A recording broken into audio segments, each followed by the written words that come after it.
Gracias, muy buenos días. ¿Su nombre, por favor? Eleazar López Hernández, del pueblo zapoteca del Istmo de Tehuantepec. Señor Eleazar, ¿por qué hablábamos hace un rato del tema en este módulo 3 del Diplomado de Derechos Territoriales, del tema de la cultura? ¿Por qué tenemos los seres humanos esa necesidad de transformar todo? No sé realmente cómo explicar eso, pero es parte, diríamos, un poco de nuestra naturaleza, el deseo de apropiarnos la naturaleza, lo que nos rodea, y adaptarlo a nuestras necesidades. No tendría yo mucha explicación al respecto, pero de por qué se hace. Pero eso es lo que genera la cultura. La cultura nace precisamente por este deseo de ir a la naturaleza para sacar de ella lo que necesitamos. Con una actitud que varía en relación con los animales, que van igual a la naturaleza, sacan lo que necesitan, pero no modifican sustancialmente a la naturaleza. Nosotros tenemos la capacidad de modificar la naturaleza, prácticamente crear una nueva naturaleza a partir de nuestra acción humana sobre la tierra, sobre los bosques. Entonces las culturas modifican el ritmo natural de las cosas para ponerlas al servicio de nuestras necesidades. Eso puede ser positivo en cuanto que de esa manera humanizamos también la tierra, pero puede ser negativo en cuanto que con una acción que agrede, que transforma radicalmente la naturaleza, podemos nosotros destruir la armonía de la vida, como de hecho está sucediendo en este proyecto globalizador, en que la idea es sacar al máximo provecho de la naturaleza, transformándola, moviéndola, quitando elementos fundamentales que terminan destruyendo la capacidad de vida del planeta. Hablábamos de la necesidad que hay de hacer una diferenciación, establecer una diferencia entre lo que es una cultura y un grupo de personas que tiene una ideología. ¿Nos puede platicar brevemente de esto? Sí, la cultura, decíamos, tiene como núcleo un modo de entender el mundo y de entendernos dentro de ese mundo, pero al mismo tiempo tiene un conjunto de valores, de ideales de vida por los cuales lucha, que le dan sentido y orientación a toda su vida. Y que esto normalmente lo viven y lo experimentan el pueblo sencillo. Los grupos poderosos dentro del pueblo o dentro de otros pueblos normalmente tienden a pensar las cosas desde sus intereses, que son intereses económicos o políticos o sociales, no desde el conjunto de la comunidad y del pueblo. Entonces, esto de pensar las cosas desde sus intereses son las ideologías que justifican pues el punto de vista y las acciones de este grupo poderoso. Y nosotros tenemos que distinguir, cuando hablamos de culturas, que la ideología no es toda la cultura, es la expresión de un grupo que por tener poder puede manipular también los demás elementos de la cultura. Para poder conocer a fondo una cultura, en el caso de los pueblos indígenas, hay que acudir a los pueblos que viven sencillamente su cultura, y entonces ahí ellos están experimentando el corazón de su propia cultura, cosa que los otros miran solamente desde fuera y se quedan con las expresiones visibles, no con los ideales y la cosmovisión de estos pueblos.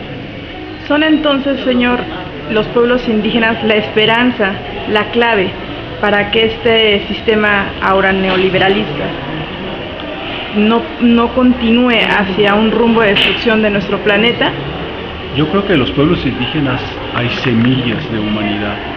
Muchos han afirmado que somos la reserva de la humanidad, porque sigue habiendo un deseo de humanidad, no no intereses económicos nada más. Pues, en la medida en que esto lo podemos reactivar, este deseo de humanidad, sus valores para los pueblos indígenas, y se pueda transportar o llevar a otros sectores de la sociedad, podemos contrarrestar un tipo de sociedad que se construye no a partir de valores, sino a partir de intereses. La globalización actual está básicamente fundada no en que seamos más humanos, sino en que acumulemos más riqueza. Está basada en valores, pero valores puramente económicos. Y eso nos lleva a la deshumanización o a la destrucción de la vida, a final de cuentas. Y para frenar eso necesitamos tomar las energías culturales y espirituales de nuestros pueblos a fin de mostrar que existen otros modos de organizar la economía, la política, la sociedad, que no es en torno a intereses, sino en torno a valores humanos. Correcto. En este mismo tema, hace un rato mencionaba en su ponencia, en su participación, que ha habido una falla en la transmisión de esta cultura, de estos valores, de estos dos aspectos del corazón de la cultura que son valores y cosmovisión. ¿Qué podemos hacer a través de qué vías para poder regresar al origen de saber, poder transmitir quizá ya no la cultura tan completa o en su totalidad, pero sí poder como remendar esta situación para que las futuras generaciones puedan permanecer con esa cultura lo más apegado a lo que era originalmente, aunque estas sabemos que son cambiantes, ¿no? Pero ¿cómo mantener esa parte de nuestra cultura fiel?